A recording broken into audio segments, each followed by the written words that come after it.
High guys, welcome to my channel. So आम्ही खूप दिवस झाले चेरीला कुठेच फिरायला नेलं नव्हतं ना, गार्डनमध्ये ना अजून कुठे. सो आज फ्रायडे होता, बाहुबली घरी होते. सो डिसाईड केलं चेरीला कुठेतरी घेऊन जाऊया. सो बाहुबली बोलली की एक निसर्गच येते, ग्रीन सिटीच्या येते अंबरनाथमध्ये नवीनच हे गेम झोन झालेलं आहे, तिकडे जाऊया करून. सो आम्ही तिकडे गेलो आणि हे बघा ते गेम झोन आहे. छोटासा स्पेस आहे पण आहे लहान मुलांना खेळण्यासाठी. लाईक अर्धा एक तास चांगलं खेळू शकतात. आणि तिकडे चार्जेस आहेत हाफ एन आवर आणि 1 आवरचे. सो 120 हाफ एन आवर आणि 2 तासाचे 1 तासाचे 200 रुपये असं. आणि तिकडे सॉक्स आपल्याला कंपल्सरी वेअर करावं लागतात आणि त्याचे एक्स्ट्रा चार्जेस आहेत, कारण आम्ही चेरीसाठी सॉक्स वगैरे काही नेलं नव्हतं, कारण आम्हाला माहिती नव्हतं.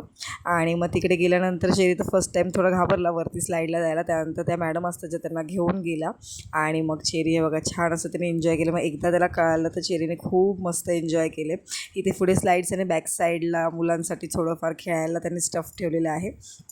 आणि खूप सारे पोरं आले होते, नवीनच स्टार्ट केलं पण खूप सारी मुलं होती तिकडे, छान खेळत होते. चेरी बघा माझा किती खुश होता. हे ॲक्च्युली हे बलून बॉल्स बघूनच खूप त्याला आवडलं होतं. त्यानंतर इथे बॅक साईडला असे थोडेफार टॉईज वगैरे ठेवले होते खेळायला, तिथे पण चेरी खेळला. आणि निघताना इतका रडला की काही विचारू नका. त्याला जायचंच नव्हतं घरी, खूप रडलं माझं बाळ. मग त्याला आम्ही घेऊन गेलो ज्यूस पिण्यासाठी की तो थोडं शांत होईल. आणि मग ज्यूस पिलं आणि मग आम्ही निघालो घरी जाण्यासाठी. आणि ज्यूस पिल्यानंतर आम्ही डिसाईड केलं की मला खूप क्रेविंग झाली होती पाणीपुरी शेवपुरी खायची. सो घरी जाऊन आम्ही ते खाल्लं. Thanks for watching.